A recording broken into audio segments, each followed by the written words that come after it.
Roman 4, Home, 1st December 1881, by Arthur Conan Doyle. I may be doing you an injustice, Bertie, but it seemed to me in your last that there were indications that the free expression of my religious views had been distasteful to you. That you should disagree with me I am prepared for, but that you should object to free and honest discussion of those subjects, which above all others men should be honest over, would, I confess, be a disappointment. The freethinker is placed at this disadvantage in ordinary society, that whereas it would be considered very bad taste upon his part to obtrude his unorthodox opinion, no such consideration hampers those with whom he disagrees. There was a time when it took a brave man to be a Christian, now it takes a brave man not to be. But if we are to wear a gag, and hide our thoughts when writing in confidence to our most intimate, no, but I won't believe it. You and I have put up too many thoughts together and chased them where ever they would double, Bertie, so just write to me like a good fellow, and tell me that I am an ass. Until I have that comforting assurance, I shall place a quarantine upon everything which could conceivably be offensive to you. Does not lunacy strike you, Bertie, as being a very eerie thing? It is a disease of the soul, to think that you may have a man of noble mind, full of every lofty aspiration, and that a gross physical cause, such as the fall of a spicule of bone from the inner table of his skull, on to the surface of the membrane which covers his brain, may have the ultimate effect of turning him into an obscene creature with every bestial attribute, that a man's individuality should swing round from pole to pole, and yet that one life should contain these two contradictory personalities, is it not a wondrous thing? I ask myself, where is the man, the very, very inmost essence of the man? See how much you may subtract from him without touching it. It does not lie in the limbs which serve him as tools, nor in the apparatus by which he is to digest, nor in that by which he is to inhale oxygen. All these are mere accessories, the slaves of the Lord within. Where then is he? He does not lie in the features which are to express his emotions, nor in the eyes and ears which can be dispensed with by the blind and deaf, nor is he in the bony framework which is the rack over which nature hangs her veil of flesh. In none of these things lies the essence of the man, and now what is left? An arched whitish putty-like mass, some 50-odd ounces in weight, with a number of white filaments hanging down from it, looking not unlike the medusae which float in our summer seas. But these filaments only serve to conduct nerve force to muscles, and to organs which serve secondary purposes. They may themselves therefore be disregarded, nor can we stop here in our elimination. This central mass of nervous matter may be pared down on all sides before we seem to get at the very seat of the soul. Suicides have shot away the front lobes of the brain, and have lived to repent it. Surgeons have cut down upon it and have removed sections. Much of it is merely for the purpose of furnishing the springs of motion, and much for the reception of impressions. All this may be put aside as we search for the physical seat of what we call the soul, the spiritual part of the man, and what is left then? A little blob of matter, a handful of nervous dough, a few ounces of tissue, but there, somewhere there, lurks that impalpable seed, to which the rest of our frame is but the pod. The old philosophers who put the soul in the pineal gland were not right, but after all they were uncommonly near the mark. You'll find my physiology even worse than my theology, Bertie. I have a way of telling stories backwards to you, which is natural enough when you consider that I always sit down to write under the influence of the last impressions which have come upon me. All this talk about the soul and the brain arises simply from the fact that I have been spending the last few weeks with a lunatic, and how it came about I will tell you as clearly as I can. You remember that in my last I explained to you how restive I had been getting at home, and how my idiotic mistake had annoyed my father and had made my position here very uncomfortable. Then I mentioned, I think, that I had received a letter from Christie and Howden, the lawyers. Well, I brushed up my Sunday hat, and my mother stood on a chair and landed me twice on the ear with a clothes brush, under the impression that she was making the collar of my overcoat look more presentable. With which accolade out I sallied into the world, the dear soul standing on the steps, peering after me and waving me success. Well, I was in considerable trepidation when I reached the office, for I am a much more nervous person than any of my friends will ever credit me with being. However, I was shown in at once to Mr. James Christie, a wiry, sharp, thin-lipped kind of man, with an abrupt manner, and that sort of Scotch precision of speech which gives the impression of clearness of thought behind it. I understand from Professor Maxwell that you have been looking about for an opening, Mr. Munro, said he. Maxwell had said that he would give me a hand if he could, but you remember that he had a reputation for giving such promises rather easily. I speak of a man as I find him, and to me he has been an excellent friend. I should be very happy to hear of any opening, said I. Of your medical qualifications there is no need to speak, he went on, running his eyes all over me in the most questioning way. Your bachelorship of medicine will answer for that, but Professor Maxwell thought you peculiarly fitted for this vacancy for physical reasons. May I ask you what your weight is? 14 stone. And you stand, I should judge, about 6 feet high. Precisely. Accustomed too, as I gather, to muscular exercise of every kind. Well, there can be no question that you are the very man for the post, and I shall be very happy to recommend you to Lord Saltire. You forget, said I, that I have not yet heard what the position is or the terms which you offer. He began to laugh at that. It was a little precipitate on my part, said he, but I do not think that we are likely to quarrel as to position or terms. You may have heard perhaps of the sad misfortune of our client Lord Saltire. Not, to put it briefly then, his son the Hun, James Derwent, the heir to the estates and the only child, was struck down by the sun while fishing without his hat last July. His mind has never recovered from the shock, and he has been ever since in a chronic state of moody sullenness, which breaks out every now and then into violent mania. His father will not allow him to be removed from Lochtully Castle, and it is his desire that a medical man should stay there in constant attendance upon his son. Your physical strength would of course be very useful in restraining those violent attacks of which I have spoken. The remuneration will be £12 a month, and you would be required to take over your duties tomorrow. I walked home, my dear Bertie, with a bounding heart, and the pavement like cotton wool under my feet. I found just 8pence in my pocket, and I spent the whole of it on a really good cigar with which to celebrate the occasion. Old Cullingworth has always had a very high opinion of lunatics for beginners.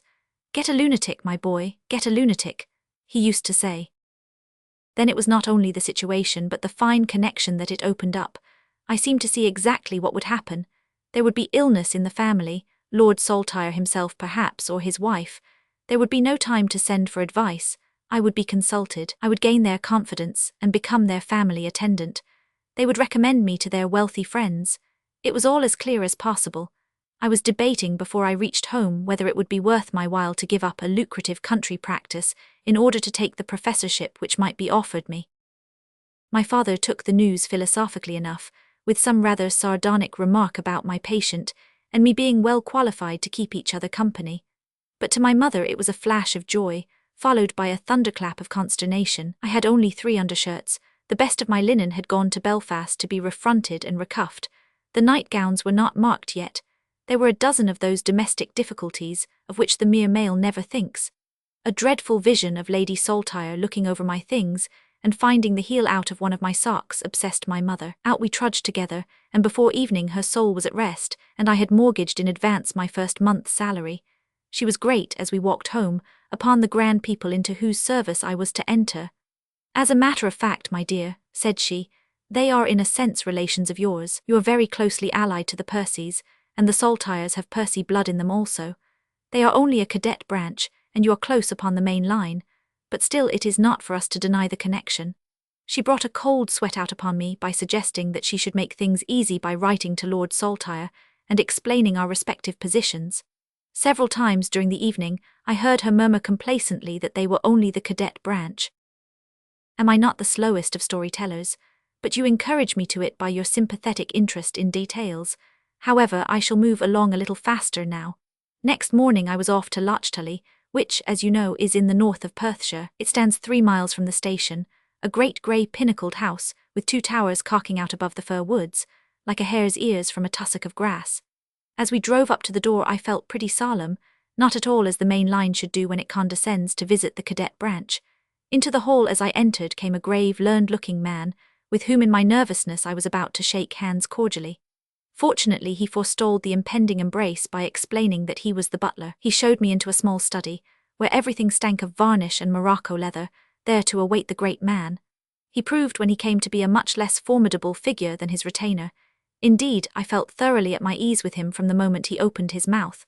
He is grizzled, red-faced, sharp-featured, with a prying and yet benevolent expression, very human and just a trifle vulgar. His wife, however, to whom I was afterwards introduced, is a most depressing person, pale, cold, hatchet-faced, with drooping eyelids and very prominent blue veins at her temples. She froze me up again just as I was budding out under the influence of her husband. However, the thing that interested me most of all was to see my patient, to whose room I was taken by Lord Saltire after we had had a cup of tea. The room was a large bare one at the end of a long corridor. Near the door was seated a footman, placed there to fill up the gap between two doctors, and looking considerably relieved at my advent. Over by the window, which was furnished with a wooden guard, like that of a nursery, sat a tall, yellow-haired, yellow-bearded young man, who raised a pair of startled blue eyes as we entered. He was turning over the pages of a bound copy of the Illustrated London News. "James," said Lord Saltire, "this is Dr. Stark Munro, who has come to look after you." My patient mumbled something in his beard, which seemed to me suspiciously like "Damn Dr. Stark Munro." The peer evidently thought the same, for he led me aside by the elbow.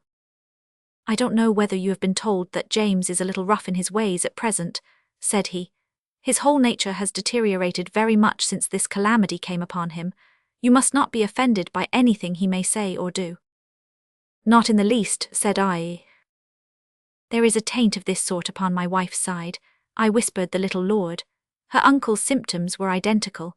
Dr. Peterson says that the sunstroke was only the determining cause. The predisposition was already there. I may tell you that the footman will always be in the next room, so that you can call him if you need his assistance." Well, it ended by lord and lacquey moving off, and leaving me with my patient. I thought that I should lose no time in establishing a kindly relation with him, so I drew a chair over to his sofa and began to ask him a few questions about his health and habits. Not a word could I get out of him in reply. He sat as sullen as a mule, with a kind of sneer about his handsome face, which showed me very well that he had heard everything. I tried this and tried that, but not a syllable could I get from him. So at last I turned from him and began to look over some illustrated papers on the table. He doesn't read, it seems, and will do nothing but look at pictures. Well, I was sitting like this with my back half turned, when you can imagine my surprise to feel something plucking gently at me, and to see a great brown hand trying to slip its way into my coat pocket. I caught at the wrist and turned swiftly round, but too late to prevent my handkerchief being whisked out and concealed behind the Hun. James Derwent, who sat grinning at me like a mischievous monkey. "Come, I may want that," said I, trying to treat the matter as a joke. He used some language which was more scriptural than religious. I saw that he did not mean giving it up, but I was determined not to let him get the upper hand over me. I grabbed for the handkerchief, and he, with a snarl, caught my hand in both of his. He had a powerful grip, but I managed to get his wrist and to give it a wrench round, until with a howl he dropped my property. "What fun," said I, pretending to laugh. "Let us try again. Now you take it up and see if I can get it again." But he had had enough of that game. Yet he appeared to be better humoured than before the incident, and I got a few short answers to the questions which I put to him.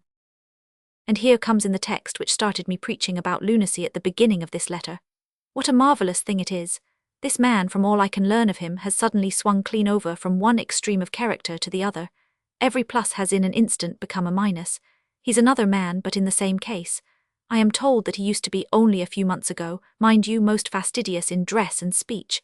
Now he is a foul-tongued rough. He had a nice taste in literature. Now he stares at you if you speak of Shakespeare.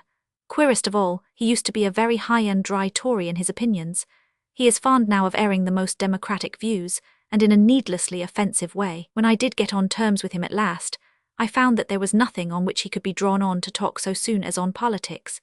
In substance, I am bound to say that I think his new views are probably saner than his old ones, but the insanity lies in his sudden reasonless change and in his violent blurts of speech.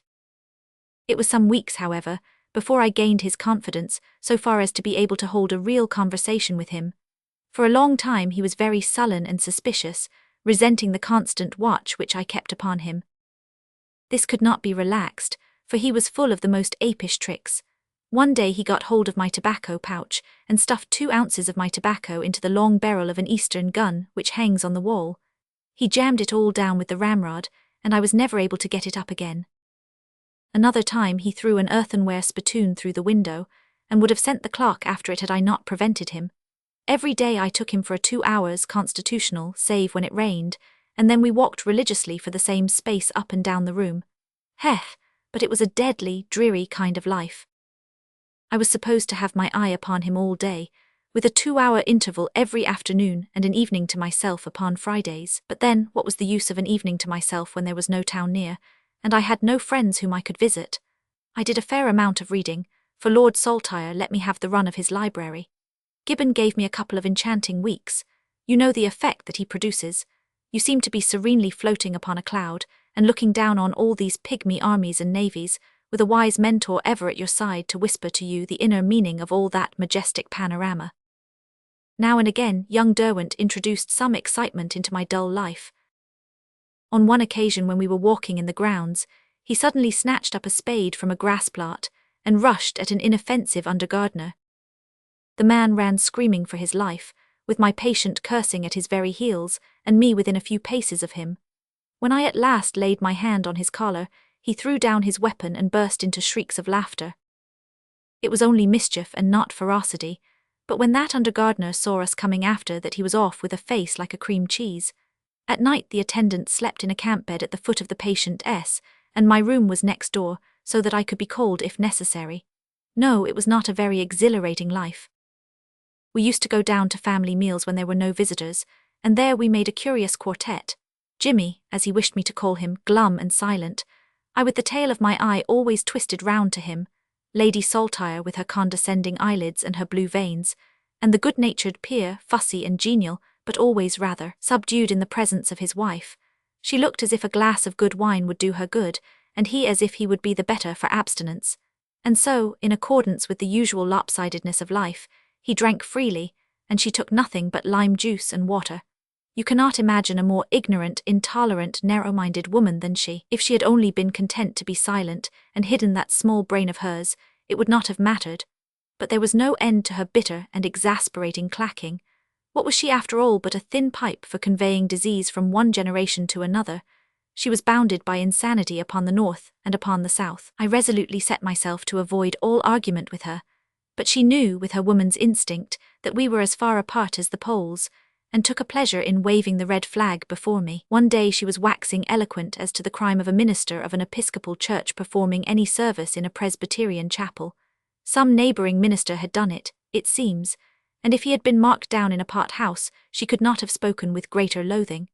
I suppose that my eyes were less under control than my tongue, for she suddenly turned upon me with, "I see that you don't agree with me, Dr. Munro." I replied quietly that I did not, and tried to change the conversation, but she was not to be shaken off. "Why not, may I ask?" I explained that in my opinion the tendency of the age was to break down those ridiculous doctrinal points which are so useless, and which have for so long set people by the ears. I added that I hoped the time was soon coming when good men of all creeds would throw this lumber overboard and join hands together.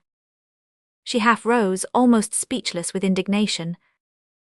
"I presume," said she, "that you are one of those people who would separate the church from the state." "Most certainly," I answered. She stood erect in a kind of cold fury and swept out of the room. Jimmy began to chuckle and his father looked perplexed. "I am sorry that my opinions are offensive to Lady Saltire," I remarked. Yes, it's a pity," said he. Well, we must say what we think, but it's a pity you think it, a very great pity." I quite expected to get my dismissal over this business, and indeed, indirectly I may say that I did so. From that day Lady Saltire was as rude to me as she could be, and never lost an opportunity of making attacks upon what she imagined to be my opinions. Of these I never took the slightest notice, but at last on an evil day she went for me point blank, so that there was no getting away from her. It was just at the end of lunch, when the footman had left the room. She had been talking about Lord Saltire's going up to London to vote upon some question in the House of Lords. "Perhaps, Dr. Munro," said she, turning acidly upon me, "that is also an institution which has not been fortunate enough to win your approval." "It is a question, Lady Saltire, which I should much prefer not to discuss," I answered. "Oh, you might just as well have the courage of your convictions," said she. "Since you desire to despoil the national church, it is natural enough that you should wish also to break up the Constitution. I have heard that an atheist is always a red Republican." Lord Saltire rose, wishing, I have no doubt, to put an end to the conversation. Jimmy and I rose also, and suddenly I saw that instead of moving towards the door he was going to his mother. Knowing his little tricks, I passed my hand under his arm and tried to steer him away. She noticed it, however, and interfered. "Did you wish to speak to me, James?" "I want to whisper in your ear, mother." "Pray don't excite yourself, sir," said I, again attempting to detain him. Lady Saltire arched her aristocratic eyebrows. "I think, Dr. Munro, that you push your authority rather far when you venture to interfere between a mother and her son," said she. "What was it, my poor dear boy?" Jimmy bent down and whispered something in her ear. The blood rushed into her pale face and she sprang from him as if he had struck her. Jimmy began to snigger. "This is your doing, Dr. Munro," she cried furiously. "You have corrupted my son's mind and encouraged him to insult his mother." My dear," said her husband soothingly, and I quietly led the recalcitrant Jimmy upstairs. I asked him what it was that he had said to his mother, but got only chuckles in reply. I had a presentiment that I should hear more of the matter, and I was not wrong. Lord Saltire called me into his study in the evening. "The fact is, doctor," said he, "that Lady Saltire has been extremely annoyed and grieved about what occurred at lunch today. Of course, you can imagine that such an expression coming from her own son shocked her more than I can tell." "I assure you, Lord Saltire," said I, "that I have no idea at all what passed between Lady Saltire and my patient." "Well," said he, "without going into details, I may say that what he whispered was a blasphemous wish, most coarsely expressed, as to the future of that upper house to which I have the honour to belong." "I am very sorry," said I, "and I assure you that I have never encouraged him in his extreme political views, which seem to me to be symptoms of his disease." "I am quite convinced that what you say is true," he answered, "but Lady Saltire is unhappily of the opinion that you have instilled these ideas into him. You know that it is a little difficult sometimes to reason with a lady. However, I have no doubt that all may be smoothed over if you would see Lady Saltire, and assure her that she has misunderstood your views upon this point, and that you are personally a supporter of a hereditary chamber." It put me in a tight corner, Bertie, but my mind was instantly made up. From the first word, I had read my dismissal in every uneasy glance of his little eyes. "I am afraid," said I, that is rather further than I am prepared to go.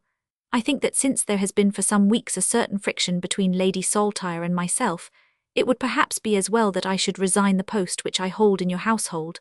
I shall be happy, however, to remain here until you have found someone to take over my duties." "Well, I am sorry it has come to this, and yet it may be that you are right," said he with an expression of relief. "As to James, there need be no difficulty about that, for Dr. Patterson could come in tomorrow morning." "Then tomorrow morning let it be," I answered. "Very good, Dr. Munro. I will see that you have your cheque before you go." So there was the end of all my fine dreams about aristocratic practices and wonderful introductions. I believe the only person in the whole house who regretted me was Jimmy, who was quite downcast at the news. His grief, however, did not prevent him from brushing my new top hat the wrong way on the morning that I left.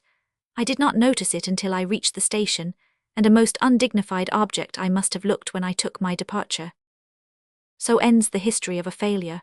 I am, as you know, inclined to fatalism, and do not believe that such a thing as chance exists, so I am bound to think that this experience was given to me for some end. It was a preliminary canter for the big race, perhaps. My mother was disappointed, but tried to show it as little as possible. My father was a little sardonic over the matter. I fear that the gap between us widens. By the way, an extraordinary card arrived from Cullingworth during my absence. "You are my man," said he. "Mind that I am to have you when I want you." There was no date and no address, but the postmark was Bradfield in the north of England. Does it mean nothing, or may it mean everything? We must wait and see. "Goodbye, old man. Let me hear equally fully about your own affairs.